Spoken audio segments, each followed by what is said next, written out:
네, 수양회를 준비하고 진행하는 데 있어서 마음으로 또 몸으로 물질로 시간으로 많은 면에서 힘써 섬겨준 여러분 모두에게 진심으로 감사를 드립니다. 모두가 함께 참여해준 덕분에 정말로 행복하고 풍성한 겨울 수양회가 되었습니다. 또 사정이 있어서 함께 하지 못했던 지체들에게도 하나님께서 특별히 우리 공동체 안에서 부어주시는 은혜가 가득하기를 주님의 이름으로 축복합니다. 개회 예배 때도 언급했지만 우리가 이렇게 매년 많은 에너지와 시간과 재정을 들여서 수양회를 가는 이유가 있습니다. 사실 매년도 아니죠. 한 2년 정도는 우리가 코로나 때문에 수양회를 제대로 못했고 작년 겨울부터 시작해서 세 차례 이제 연달아 가고 있습니다. 우리가 왜 이렇게 많은 힘과 에너지와 자원을 들여서 수양회를 가느냐? 바로 하나님은 믿음으로 그분 앞에 나오는 자들에게 반드시 온전한 상을 주시는 분임을 우리가 믿기 때문입니다. 룻기 2장 12절을 보면 보아스가 다음과 같이 말하죠. 여호와께서 네가 행한 일에 보답하시기를 원하며 이스라엘의 하나님 여호와께서 그의 날개 아래에 보호를 받으러 온 내게 온전한 상 주시기를 원하노라. 아멘. 우리 하나님은 그의 날개 아래에 보호를 받고자 나아가는 자에게 반드시 온전한 상을 주시는 분입니다. 성경은 하나님께 나아가는 자가 반드시 그가 계신 것과 또한 그가 자기를 찾는 자들에게 상 주시는 이심을 믿어야 할지니라 말하죠. 우리는 하나님의 살아계심을 믿습니다. 하나님의 살아계심만 믿는 것이 아니라 하나님께서 자기를 힘써 찾는 자들에게 상 주시는 이심을 믿습니다. 그래서 우리가 이 믿음을 따라 매주 하나님께 최선을 다해 예배 드리지만 또 1년 중 2번은 힘을 다해 하나님을 더욱 특별하게 찾는 거죠. 힘을 다해 하나님께 나아가고 힘을 다해 하나님의 날개 아래 거하고자 수양회를 떠나는 것입니다. 바라기는 이번 수양회가 각자의 믿음에 합당한 상을 받는 수양회 되었기를 소원합니다. 그리고 단순히 수양회로 끝이 아니라 우리 청년부 모두가 2023년 한 해 동안 계속해서 하나님을 찾고 하나님께 온전한 상 받는 공동체가 되기를 우리 주님의 이름으로 축복합니다. 자, 오늘은 수양회를 마무리하면서 룻기의 핵심 메시지를 다시 한번 정리하고 복습하고 또 우리 공동체에 적용하는 시간을 가져보려 합니다.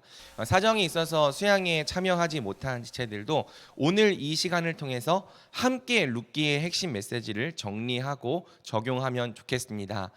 또 동시에 오늘 우리는 수련회 때 미처 다루지 못했던 한 부분을 마저 다뤄보고자 합니다.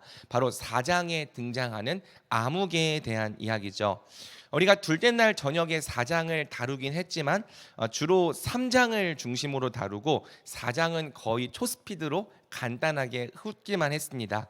하지만 그냥 훑고 넘어가기에는 4장에도 매우 중요한 하나님의 메시지가 담겨 있습니다. 그래서 저는 이번 수양회의 찐 마지막, 그냥 마지막이 아니라 찐 마지막을 룻기 4장 1절에서 8절 아무개의 이야기로 마무리해 보려 합니다. 하나님께서 오늘 이 말씀을 통해서 우리에게 주시는 메시지와 권면이 무엇입니까? 함께 본문을 통해 살펴보도록 하겠습니다. 이번 수련회의 주제는 그리스도인은 무엇으로 회복되는가 였습니다. 회복이 바로 이번 겨울 수양회의 주제였죠. 이 회복이라는 주제는 제가 만들어낸 주제가 아니라 룻기 자체의 주제이기도 합니다. 룻기는 교회의 타락과 그에 따른 성도의 몰락으로 모든 이야기를 시작해 나가죠. 룻기 1장 1절에서 5절을 봅니다. 사사들이 치리하던 때에 그 땅에 흉년이 되니라. 유다 베들레헴의 한 사람이 그의 아내와 두 아들을 데리고 모압 지방에 가서 거류하였는데 나오미의 남편 엘리멜렉이 죽고 나오미와 그의 두 아들이 남았으며 그들이 거기에 거주한 지 10년쯤에 말론과 기럨 두 사람이 다 죽고 그 여인은 두 아들과 남편의 뒤에 남았더라. 사사시대에 흉년이 들어서 한 가족이 언약의 땅을 떠나 모압으로 갔습니다. 그리고 모압에서 이 가족은 한 10년쯤 거주하는 중에 딱 한 사람 나오미를 빼놓고 다 죽게 되죠. 보통 많은 사람들이 룻기 1장 1절에서 5절을 한 개인의 불신과 불순종을 지적하는 본문으로 사용합니다. 나오미의 가족이 약속의 땅을 버리고 떠났기 때문에 징계를 받았다. 마찬가지로 교회를 함부로 버리고 떠나는 사람들은 하나님께 징계를 받을 것이다. 이런 정죄와 저주의 메시지로 1장 1절에서 5절을 사용합니다. 하지만 여러분, 그렇지 않습니다. 전 공동체적인 문제를 단지 한 개인의 문제로 축소해서 한 개인만을 문제 삼고 한 개인만을 정죄하는 것은 저는 개인적으로 매우 비겁한 적용이라고 생각을 합니다. 물론 잘한 거 아니에요. 잘못한 거죠. 하지만 성경은 분명 온 이스라엘에 흉년이 들었다고 말해요. 구약에서 흉년은 교회의 영적 타락을 보여주는 지표이자 전 공동체적인 하나님의 징계인 거죠. 룻기는 이 흉년이 베들레헴까지 덮쳐왔다고 말하는데요. 베들레헴은 빵을 의미하는 레헴과 집을 의미하는 베트가 합쳐진 합성어입니다. 그래서 베트레헴 빵집이라는 뜻이죠. 제가 그래서 파리에는 파리 바게트가 있는 것처럼 유다에는 유다 바게트가 있다. 유다 바게트가 베들레헴이다. 그렇게 설명을 했었습니다. 기억이 나죠? 네. 이스라엘의 흉년이 얼마나 심했냐면 이스라엘의 빵집이라고 불리는 곳에서조차 빵을 찾아볼 수 없는 지경이 된 것입니다. 빵집에 빵이 사라진 것으로 모든 비극이 시작되었습니다. 당연히 빵집에는 빵이 있어야 되는데 빵이 있어야 될 빵집에 빵이 사라지니까요. 하나님의 백성들이 어디서도 먹을 빵을 찾지 못해 굶주릴 수밖에 없었던 거죠. 여러분, 교회에 마땅히 있어야 될 빵이 무엇입니까? 교회에는 마땅히 복음이 있어야 하고 구원이 있어야 합니다. 진리가 있어야 하고 무엇보다 하나님의 은혜가 있어야 하죠. 생명이 있어야 되고 회복의 역사가 일어나야 합니다. 변화가 있어야 되고요. 거룩함으로 자라가는 성장이 있어야 합니다. 무엇보다 생명의 빵이신 우리 주 예수 그리스도가 이 안에 충만하게 계셔야 하는 거죠. 여러분, 사람들이 교회에서 정말 발견하기 원하는 것은 교회가 세상을 흉내내려 하는 무언가가 아닙니다. 사람들이 교회에서 정말 발견하기 원하는 것은 교회가 세상을 흉내내는 무언가가 아니라 세상은 줄 수도 없고 알 수도 없는 오직 교회만 줄 수 있는 하늘의 빵인 거죠. 사람들은 세상에서 결코 찾아볼 수 없는 복음, 구원, 회복, 진리, 은혜, 기대를 사모하고 기대하며 교회를 찾아오는 것입니다. 그런데 여러분, 문제가 무엇입니까? 막상 교회를 찾아오니 기대했던 것이 없는 거예요. 복음이 없고 구원이 없습니다. 진리가 없고 은혜가 없습니다. 생명이 새롭게 태어나는 역사도 없고요. 생명이 회복되는 역사도 일어나지 않습니다. 변화가 없고 성장이 없습니다. 세상과 구별된 거룩함도 없고 서로를 예수님처럼 사랑하는 사랑도 없습니다.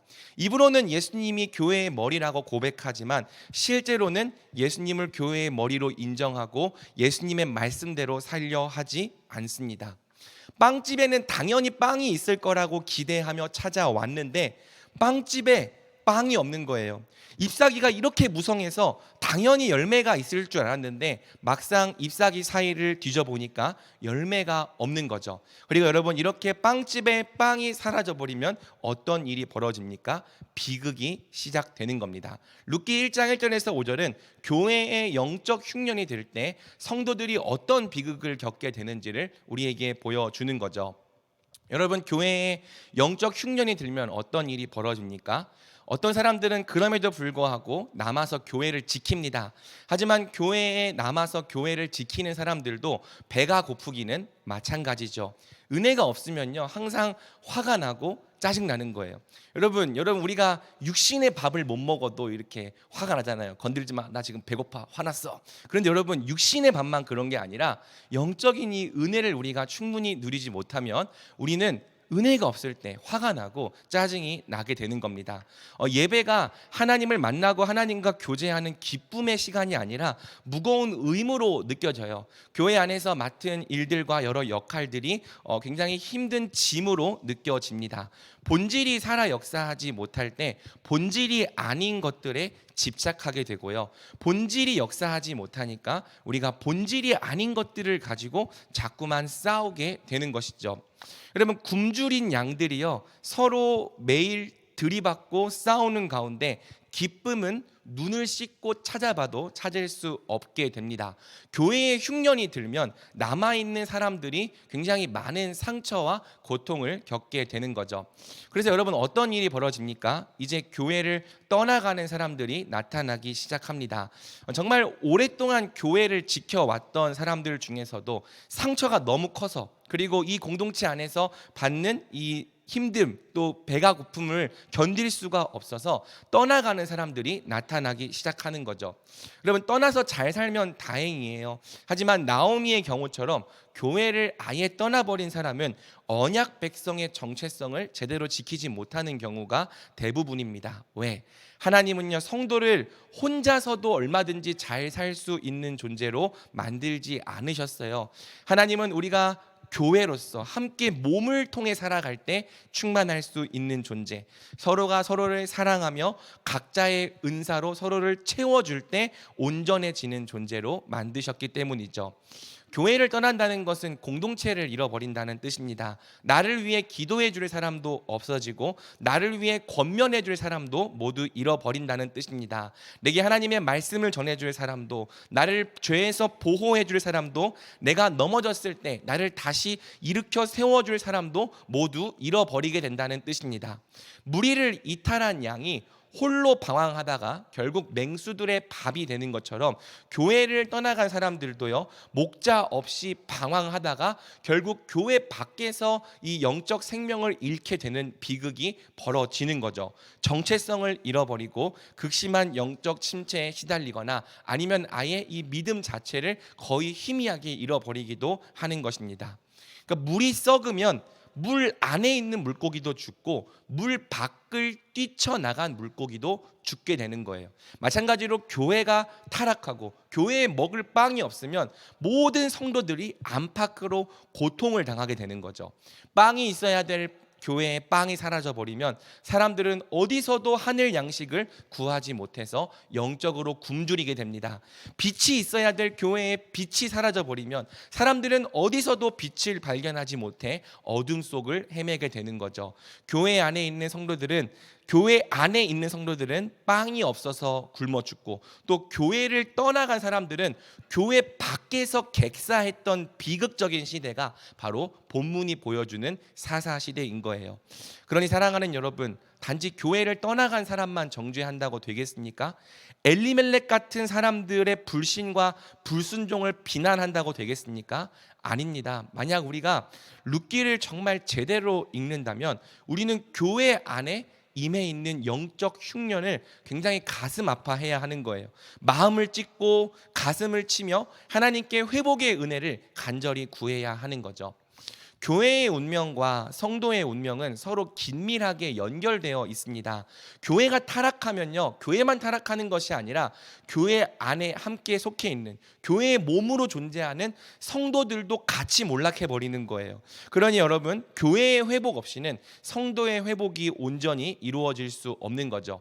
흉년이 든 교회는 결코 굶주린 사람들에게 생명의 빵을 넘치게 줄 수 없는 것입니다. 그러므로 여러분, 우리가 회복을 정말 바란다면 우리는 먼저 교회의 회복을 위해서 간절히 기도해야 하는 거죠. 하나님께서 우리 교회 위에 임한 영적 흉년을 걷어주시길, 다시 우리 안에 먹을 빵이 풍성해지기를 하나님 앞에 기도하고 간구해야 하는 것입니다.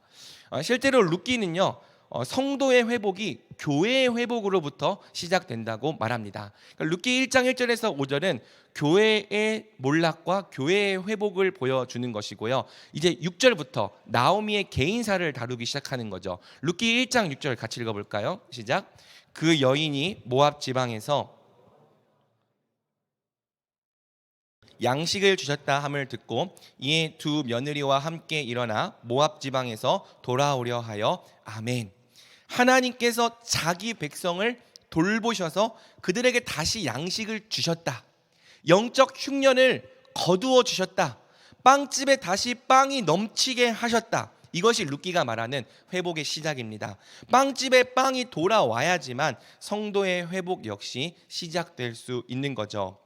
나오미는 빵집에 빵이 돌아왔다는 소식을 듣고 교회로 다시 돌아옵니다.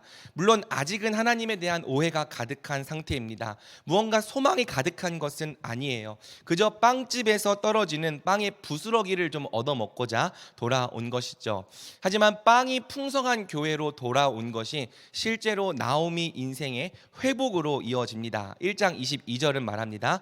나오미가 모압 지방에서 그의 며느리 모압 여인 룻과 함께 돌아왔는데 그들이 보리추수 시작할 때에 베들레헴에 이르렀더라. 나오미와 룻이 돌아왔을 때 베들레헴에서는 풍성한 보리추수가 벌어지고 있었습니다. 베들레헴은 다시 그 이름값을 하게 됐어요. 베들레헴은 다시 이스라엘의 빵집이 되어 있었습니다. 빵을 줄 수 있는 공동체, 이 공동체를 찾아온 자들에게 생명의 빵을 넘치도록 내어줄 수 있는 풍성한 공동체가 되어 있었죠. 나오미의 인생의 회복은 바로 이 빵이 가득한 빵집에서 다시 채워지고 회복됩니다. 그러므로 사랑하는 여러분, 우리가 이 비밀을 이제 믿는다면 함께 순종하는 공동체 되기를 원합니다. 함께 우리 교회와 공동체의 회복을 위해 날마다 기도합시다. 또한 우리 공동체 안에 생명의 빵이 늘 풍성하고 가득해지기를 함께 노력하고 순종합시다. 우리 예수가족과 위드 청년부가 빵집에 빵이 가득한 교회, 그래서 이 공동체를 찾는 모든 사람들에게 회복의 능력을 나타내는 공동체가 되길 우리 주님의 이름으로 축복합니다. 아멘. 자, 그렇다면 두 번째, 빵이 회복된 교회는 어떻게 성도를 회복시키는 회복의 능력을 나타낼까요? 룻기는 이 비밀을 아까 우리 간사님도 얘기해 주셨지만 헤세드라는 개념을 통해서 풀어나가는 거죠. 한번 보여주시겠습니까? 여러분, 헤세드가 무엇입니까? 이 헤세드는요, 성경에서 굉장히 다양하게 번역되는 단어예요.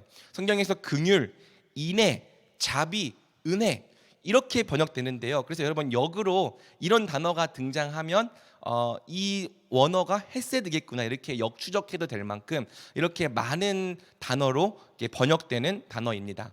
여러분, 한 단어가 우리말로 굉장히 다양하게 번역된다는 사실은 이 단어에 딱 1대1로 맞는 우리말이 없다는 뜻이에요. 그러니까 이거는 약간 히브리 사람들만이 갖고 있는 이 복합적인 개념이라는 거죠.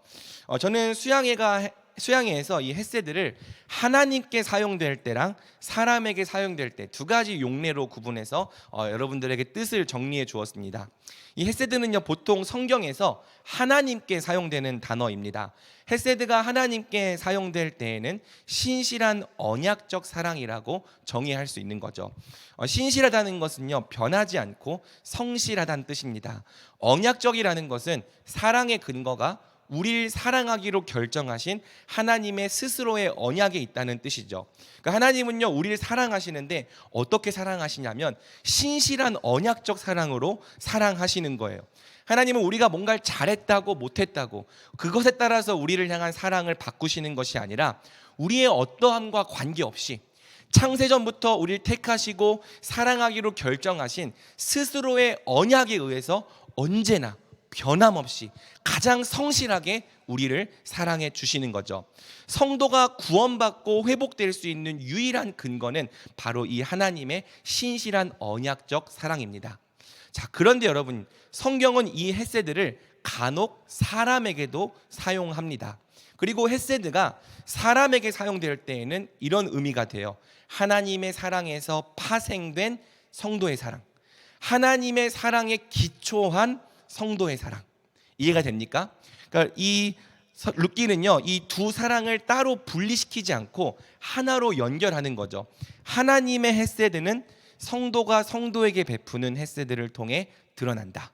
성도가 성도에게 베푸는 사랑 뒤에는 바로 하나님의 사랑이 있다. 하나님은 성도가 성도에게 베푸는 사랑을 통해 각 사람을 가장 구체적으로 사랑하신다. 또한 하나님은 결국 성도가 성도에게 베푸는 사랑을 하나님 사랑의 통로로 사용하셔서 각 사람의 인생을 회복시켜 나가신다. 룻기는 이렇게 하나님의 헤세드, 그리고 하나님의 헤세드에 기초해서 서로에게 긍휼을 베푸는 성도의 헤세드에서 우리가 회복될 실마리를 찾아가는 것입니다. 여러분, 만약 교회가 빵집이라면 빵집 안에 당연히 있어야 될 가장 중요한 빵이 무엇일까요? 물론 이 상황에 따라 다르게 주장할 수 있을 것 같아요. 누군가는 구원이 있어야 된다. 누군가는 회복이 있어야 된다. 누군가는 진리가 있어야 된다. 여러 주장을 할 수 있겠죠. 하지만 룻기 자체는 교회 안에 있어야 될 가장 중요한 빵을 헤세드라고 말합니다. 하나님의 사랑을 받았기 때문에, 하나님의 사랑을 알기 때문에, 그리고 날 사랑하신 하나님을 경외하고 사랑하기 때문에 그 사랑의 기초에서 서로에게 긍휼을 베푸는 성도의 헤세드, 이 헤세드가 교회 안에 있어야 될 가장 중요한 빵이라고 성경은 말하는 거죠. 여러분, 교회는 어떤 공동체입니까? 우리가 당신은 하나님의 언약 안에 있는 축복의 통로 이렇게 축복하잖아요. 교회는요, 하나님의 헤세드, 언약 안에 있는 하나님의 사랑을 서로에게 베푸는 헤세드 공동체입니다. 나오미가 교회로 돌아왔을 때 다시 회복될 수 있었던 이유는 바로 교회가 하나님의 헤세드를 서로에게 베푸는 헤세드 공동체이기 때문이죠. 여러분, 룻기에서 가장 먼저 나오미에게 헤세드를 베푼 사람이 누굽니까? 성경은 룻이라고 말합니다. 룻이 나오미에게 말하죠. 룻기 1장 16절에서 17절입니다. 룻이 이르되 내게 어머니를 떠나며 어머니를 따르지 말고 돌아가라 강권하지 마옵소서. 어머니께서 가시는 곳에 나도 가고 어머니께서 머무시는 곳에서 나도 머물겠나이다. 어머니의 백성이 나의 백성이 되고 어머니의 하나님이 나의 하나님이 되시리니 어머니께서 죽으시는 곳에서 나도 죽어 거기 묻힐 것이라. 만일 내가 죽는 일 외에 어머니를 떠나면 여호와께서 내게 벌을 내리시고 더 내리시기를 원하나이다 하는지라. 아멘. 여러분, 룻은 사실상 남이나 다름없는 시어머니를 자기의 어머니로 붙잡았습니다. 내게 어머니를 떠나며 어머니를 따르지 말라 강권하지 마옵소서. 어머니의 백성이 내 백성 되고 어머니의 하나님이 내 하나님 되시리니 어머니께서 죽으시는 곳에서 나도 죽어 거기 묻힐 것이라. 진짜 육신의 어머니라도 이렇게 할 수 있을까 싶을 정도로 룻은 자기 시어머니에게 도무지 이해할 수 없는 사랑과 긍휼을 베푸는 것이죠. 많은 사람들이 이 대목에서 룻의 믿음을 강조하고 룻이 어떻게 이런 믿음을 갖게 되었을지 추측해보고 이야기합니다. 그런 생각을 할 수 있고요. 또 그런 생각을 하는 것이 유익하다고 생각을 해요. 저는요, 룻기를 보면요, 룻기는 룻의 믿음이 어떻게 생겼는가를 말해주는 것에는 거의 관심이 없습니다. 그럼 룻기가 보여주려는 이 대목의 의미가 무엇인가? 나중에 이 보아스의 입을 통해서 룻이 처음에 나오미에게 행한 이 일의 의미가 설명이 돼요. 룻기 3장 10절입니다. 네가 베푼 인애 헤세드가 처음보다 나중이 더하도다. 룻기는요, 룻이 나오미를 붙든 이 사랑이 헤세드였다고 말하는 거죠. 룻이 나오미를 따라 자기가 알지 못하던 백성에게로 온 것이 헤세드였다. 이것이 룻의 행동에 대한 룻기 자체의 설명입니다. 여러분, 룻도요, 나오미를 따라가는 것이 어리석은 결정임을 알았어요. 룻이 좀 띨띨해서 좀 멍청해서 자기 생각할 줄 몰라서 이런 결정을 한 게 아닙니다. 나오미를 따라가면 자기 인생이 지금보다 훨씬 더 어려워질 것을 룻은 충분히 알았습니다. 그런데요, 이상하게도 나오미를 향한 긍휼의 마음이 사라지질 않는 거죠. 이상하게도 자기의 시어머니를 생각하면 긍휼이 불붙듯 하는 것입니다. 내버려 둘 수가 없는 거예요. 그래서 룻은요, 마음속에 솟아오르는 불붙는 긍휼 헤세드를 따라 자기 시어머니를 붙잡았습니다. 나오미를 자기의 어머니로 섬겼습니다. 성경은 룻이 행한 이 바보 같은 사랑 뒤에 바로 하나님의 사랑, 하나님의 헤세드가 있었다고 말합니다. 하나님은 나오미에게 긍휼을 베푸시되 바로 룻을 통해 그분의 긍휼을 나타내신 것이죠. 물론 여러분, 룻이 나오미를 붙든다고 해서 달라질 건 거의 아무것도 없어요. 작고 연약한 룻이 작고 연약한 나오미를 사랑한다고 달라질 게 있겠습니까? 텅 빈 여인 룻이 텅 빈 여인 나오미를 긍휼히 여긴다고 뭔가 어떤 회복이 일어날 수 있겠습니까? 그저 텅 빈 여인이 하나에서 둘로 늘어날 뿐이죠. 룻이 나오미에게 베푼 사랑은 물론 감사하고 귀중하지만 거의 아무 능력이 없는 작고 초라한 사랑이었습니다. 하지만 룻기는요, 바로 이 사랑이 능력을 나타낸다고 말하는 거예요. 왜? 이 사랑의 근원, 이 사랑의 본질이 바로 하나님 사랑이기 때문입니다. 자, 2장에서 룻은 하나님의 헤세드를 의지해서 은혜의 방편을 붙잡습니다. 비록 답이 없고 가장 절망스러운 상황일지라도 룻은 하나님의 은혜를 의지하며 자기가 할 수 있는 이삭 죽기를 하기로 결정하죠. 실제로 하나님은 은혜의 방편을 붙잡은 룻에게 은혜를 베풀어 주십니다. 하나님은 우연과 마침이라는 하나님의 섭리를 통해서 룻을 보아스의 밭으로 이끌어 가죠. 이 보아스의 이름은 그에게 능력이 있다는 뜻인데요. 보아스는 능력이 있을 뿐 아니라 하나님을 지극히 경외하는 사람이었습니다. 하나님을 경외한다는 것은 보아스 역시 하나님을 사랑하고 하나님의 사랑의 기초에서 남들에게 헤세드를 베풀 줄 아는 사람이었다는 뜻이에요. 하나님은 룻이 나오미를 긍휼히 여겼던 것처럼 이제 룻이 보아스에게 긍휼히 여김을 받게 하시죠. 우리 룻기 2장 11절과 12절 함께 읽어보겠습니다. 시작. 보아스가 그에게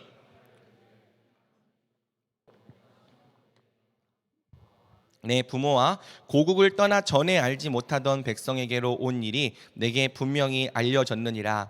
여호와께서 네가 행한 일에 보답하시기를 원하며 이스라엘의 하나님 여호와께서 그의 날개 아래에 보호를 받으러 온 내게 온전한 상 주시기를 원하노라 하는지라. 아멘. 보아스가 룻에게 긍휼을 베푼 이유가 무엇입니까? 바로 룻이 나오미에게 긍휼을 베풀었기 때문입니다. 나오미를 향해 긍휼을 베풀었던 이 룻의 긍휼이 이제는 룻을 향한 또 다른 긍휼, 보아스의 긍휼을 나온 것이죠. 사랑하는 여러분, 이것이 바로 예수님께서 가르쳐 주신 하나님 나라의 비밀이에요. 마태복음 5장 7절을 우리가 함께 선포하며 읽어볼까요? 긍휼히 여기는 자는 복이 있나니 그들이 긍휼히 여김을 받을 것이미요. 아멘. 하나님은 긍휼히 여기는 자를 긍휼히 여김 받게 하십니다. 긍휼히 여기는 자가 긍휼히 여김 받게 되는 곳이 바로 하나님 나라고요. 그래서 성경은 누군가가 다른 사람에게 긍휼을 베푼다면 그는 복이 있다고 말하는 거죠. 긍휼히 여기는 자를 긍휼히 여겨 주시는 것이 우리 하나님의 긍휼이요, 바로 하나님의 헤세드입니다. 하나님은 나오미를 긍휼히 여긴 룻이 또한 누군가에게 긍휼히 여김 받아야 되는 아주 작고 연약한 영혼임을 누구보다 잘 아셨습니다. 그래서 하나님은 자기도 힘들고 어렵지만 나오미에게 긍휼을 베풀고자 낑낑대던 룻을 불쌍히 여겨주시고 긍휼히 여겨주신 거죠. 그래서 어떻게 합니까? 보아스라고 하는 또 다른 사람을 들어 사용하셔서 이 보아스를 통해 룻이 긍휼히 여김받게 하시는 겁니다. 바로 이러한 원리 때문에 하나님 나라에서는 사랑이 사랑을 낳고 긍휼이 긍휼을 낳는 일들이 끊어지지 않고 계속 반복되는 거예요. 긍휼히 여기던 자가 어느새 긍휼히 여김을 받는 자가 되는 거고요. 사랑을 베풀던 자가 또 반대로는 사랑을 받는 자가 되는 이 일들이 하나님 나라에서는 무한히 반복되는 거죠. 그래서 교회가 헤세드 공동체라는 거예요. 하나님의 사랑이 성도의 사랑을 통해서 계속 드러나고 계속 역사하고 회복의 힘을 발휘하는 공동체가 바로 교회인 것이죠. 요한일서 4장 12절입니다. 어느 때나 하나님을 본 사람이 없으되 만일 우리가 서로 사랑하면 하나님이 우리 안에 거하시고 그의 사랑이 우리 안에 온전히 이루어지느니라. 아멘. 하나님 사랑은 눈에 보이지 않잖아요.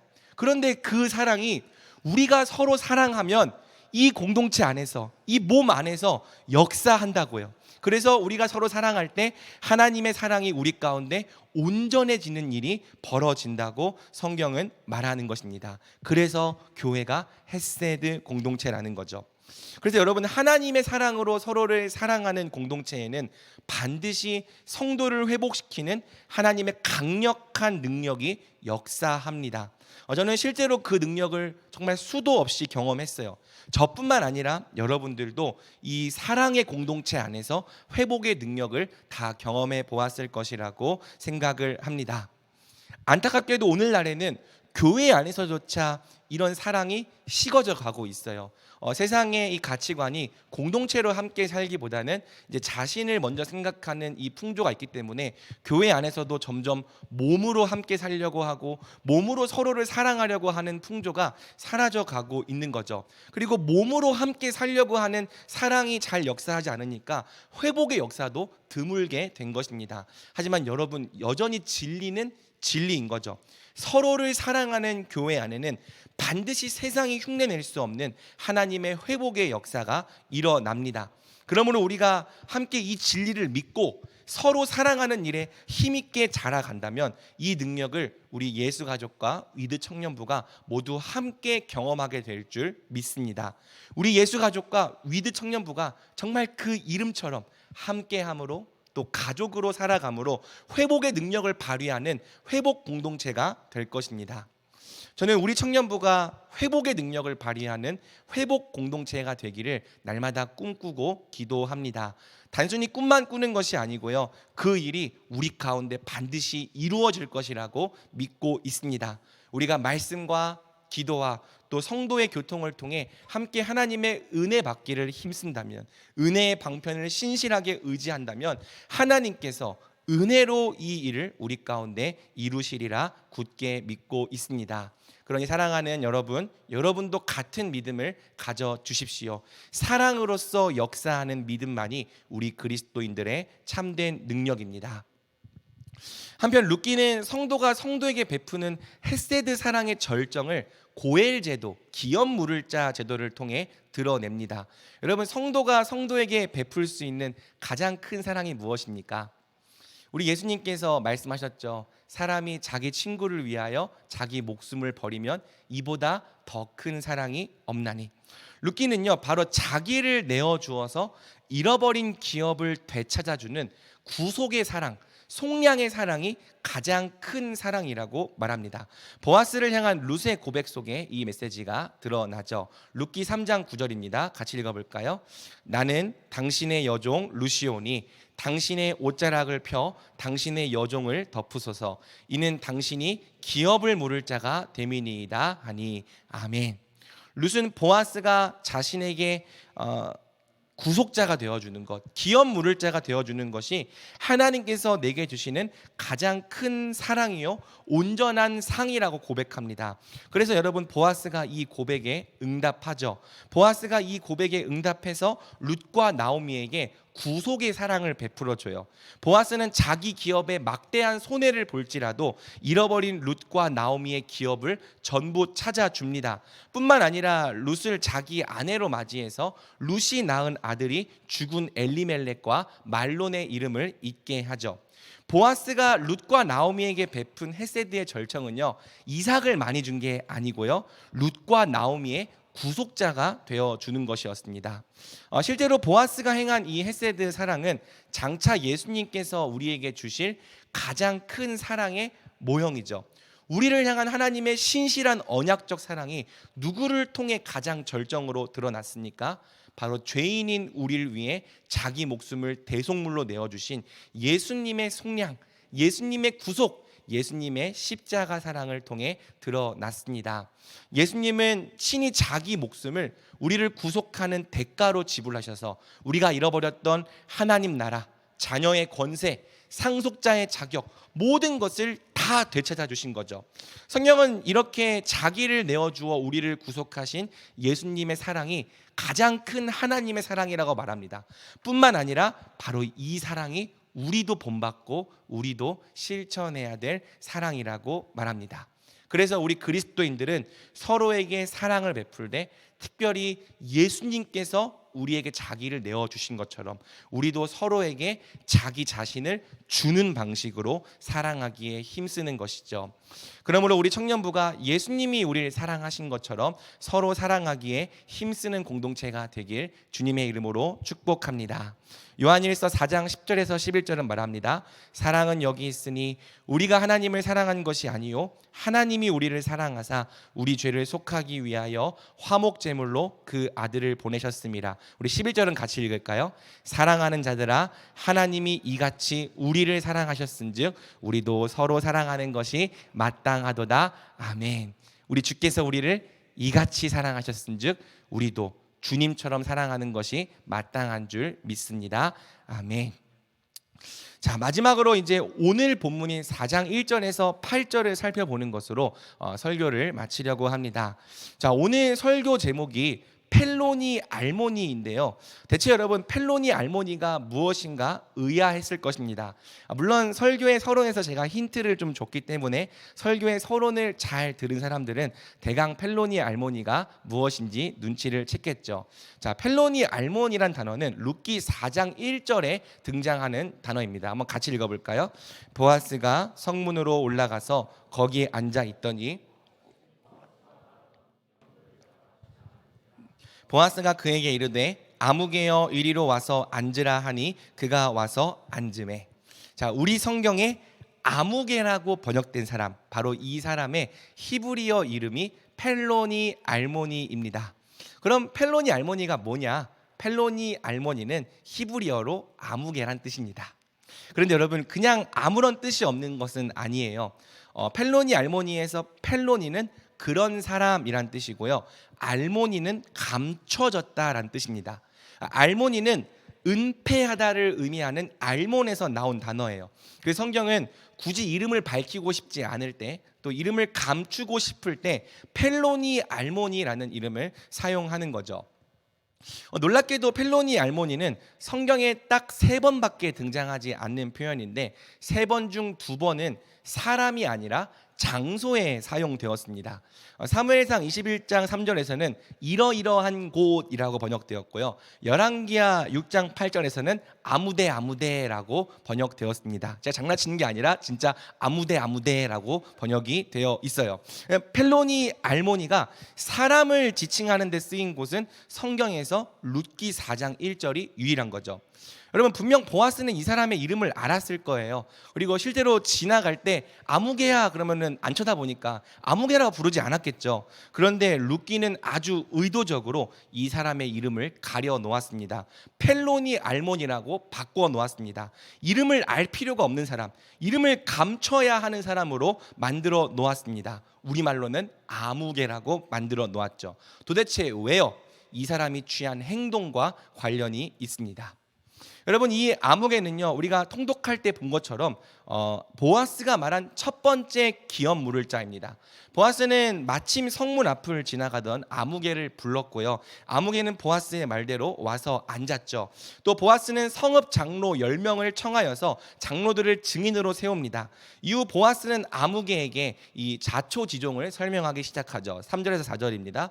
보아스가 그 기업 물을 자에게 이르되 모압 지방에서 돌아온 나오미가 우리 형제 엘리멜렉의 소유지를 팔려 함으로 내가 여기 앉은 이들과 내 백성의 장로들 앞에서 그것을 사라고 내게 말하여 알게 하려 하였노라. 만일 내가 물으려면 물으려니와 만일 내가 물으지 아니하려거든 내게 고하여 알게 하라. 내 다음은 나요 그 외에는 물을 자가 없느니라 하니 그가 이르되 내가 물으리라 하는지라.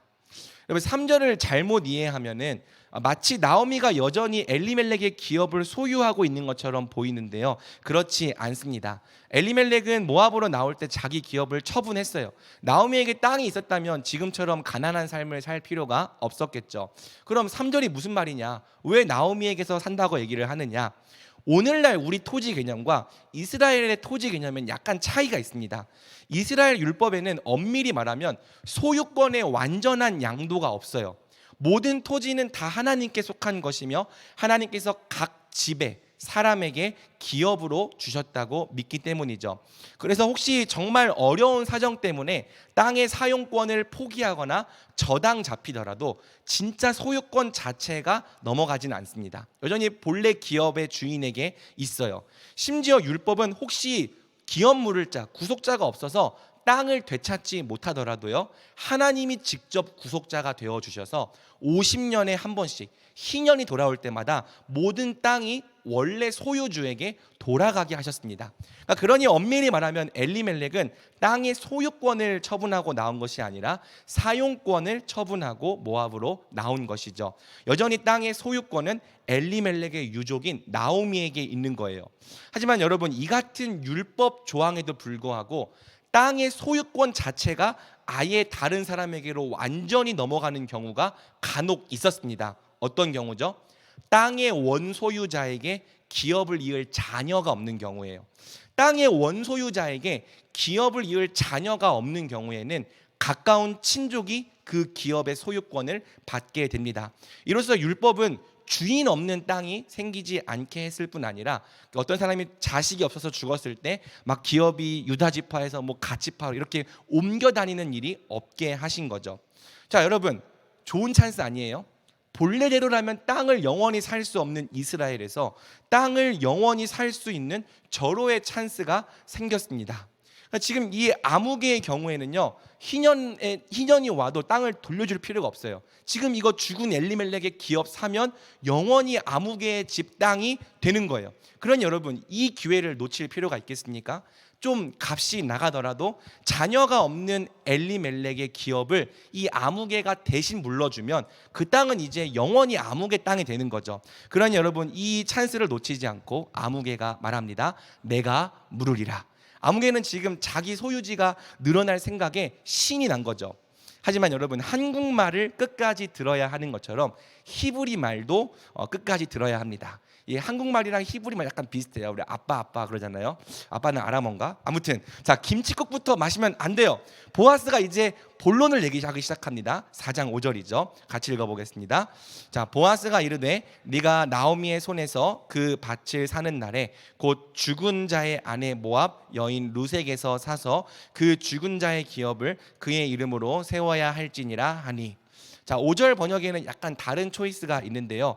우리 개역개정 성경은 민이라는 히브리어 전치사를 프롬으로 번역을 해서 룻으로부터 사서라고 번역을 해놨습니다. 하지만 문맥상 룻을 사서라고 번역하는 것이 정확합니다.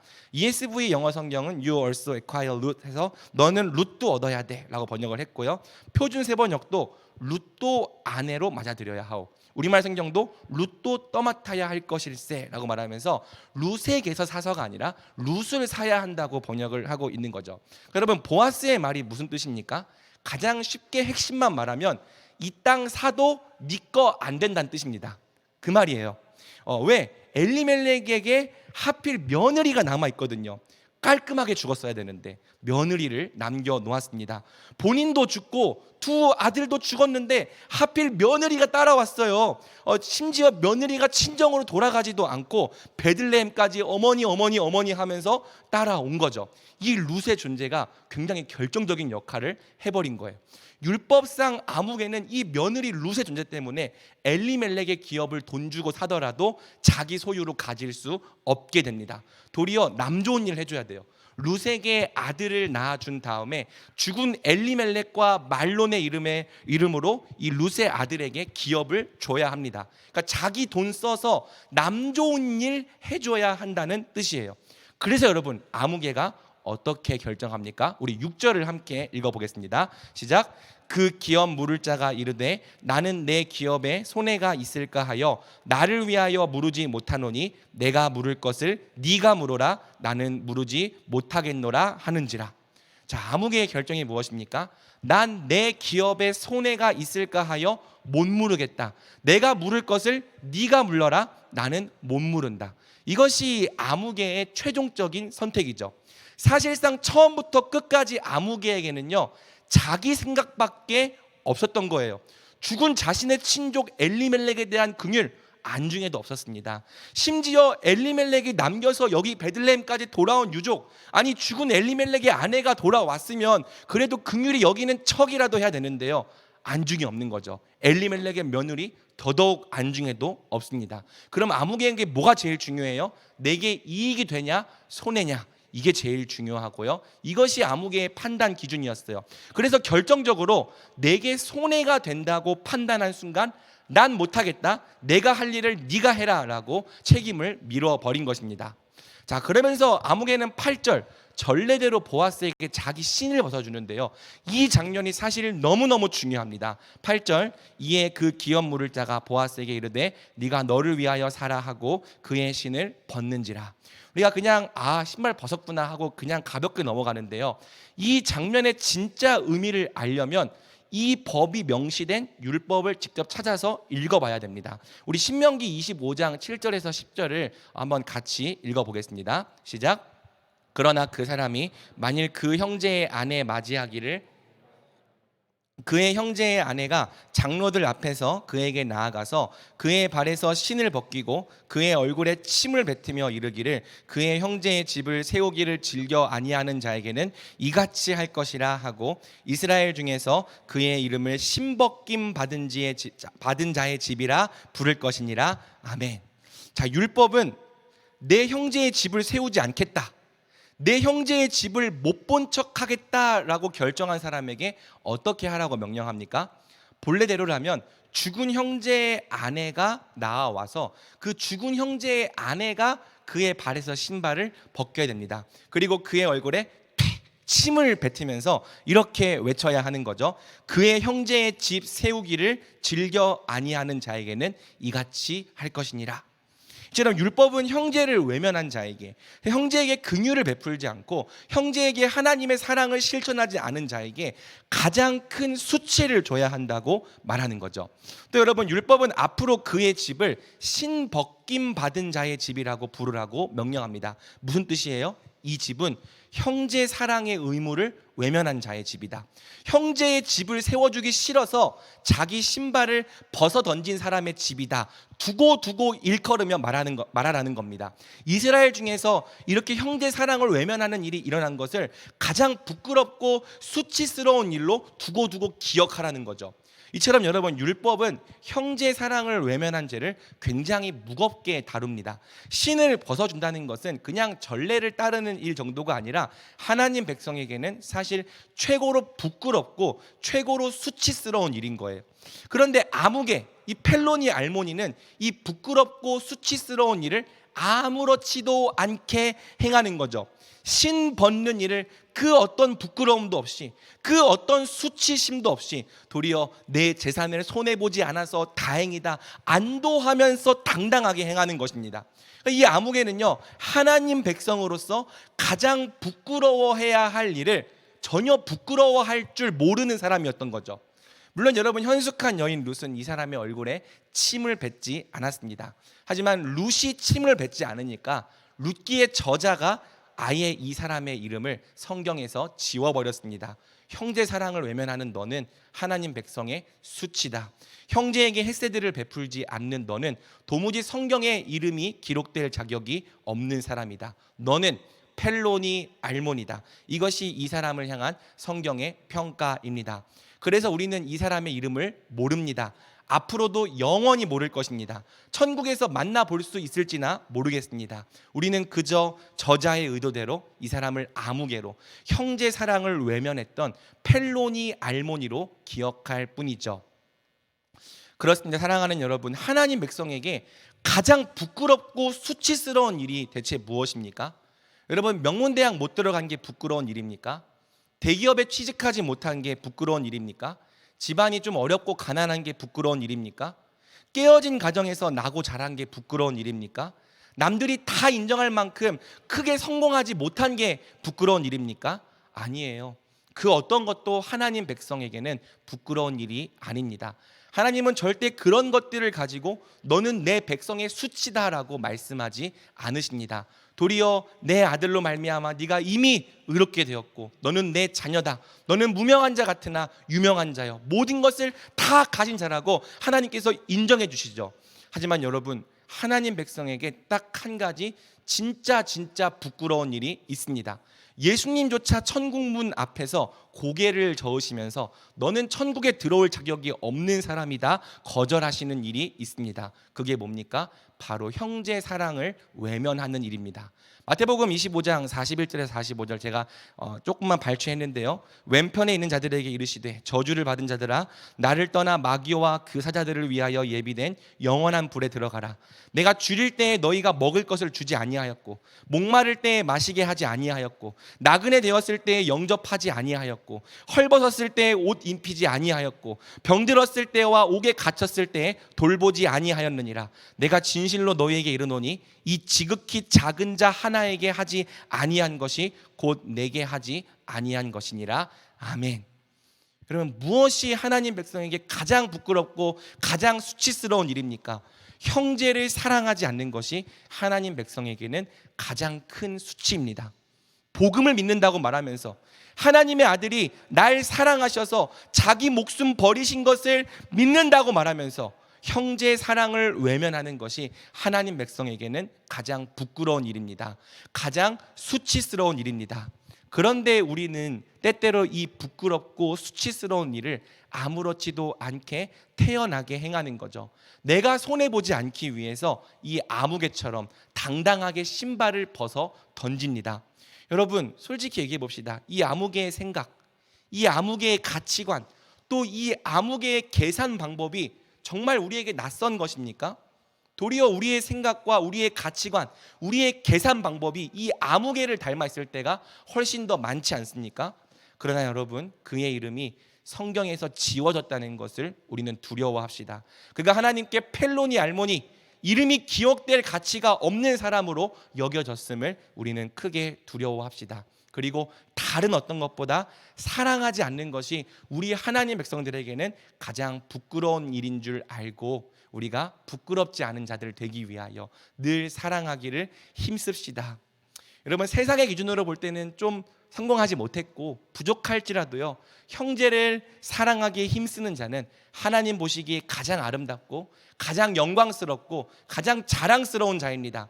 반대로 세상이 볼 때 부러워할 만한 수많은 것들을 아무리 많이 가지고 있을지라도요 자기 형제를 외면하는 자는 하나님 보시기에 펠로니 알모니입니다. 가장 궁핍하고 가장 볼품없고 가장 하나님 앞에서 수치스러운 사람입니다. 우리가 정말 하나님 백성이라면 좀 부족하고 좀 가난할지언정 절대 형제를 외면하는 부끄러운 백성이 되지 맙시다. 도리어 형제 사랑이 우리의 능력과 우리의 매력과 우리의 영광인 줄 믿고 항상 서로를 사랑하기에 힘씁시다. 여러분 이것이 바로 룻기를 통해 여러분에게 마지막으로 전하는 하나님의 권면입니다. 말씀 맺겠습니다. 예수님이 우리를 사랑하신 것처럼 우리도 서로 사랑하기에 힘씁시다. 서로 사랑하기에 힘쓰는 우리 예수 가족과 위드 청년부 위에 하나님의 사랑이 영원히 함께하길 우리 주님의 이름으로 축복합니다. 아멘.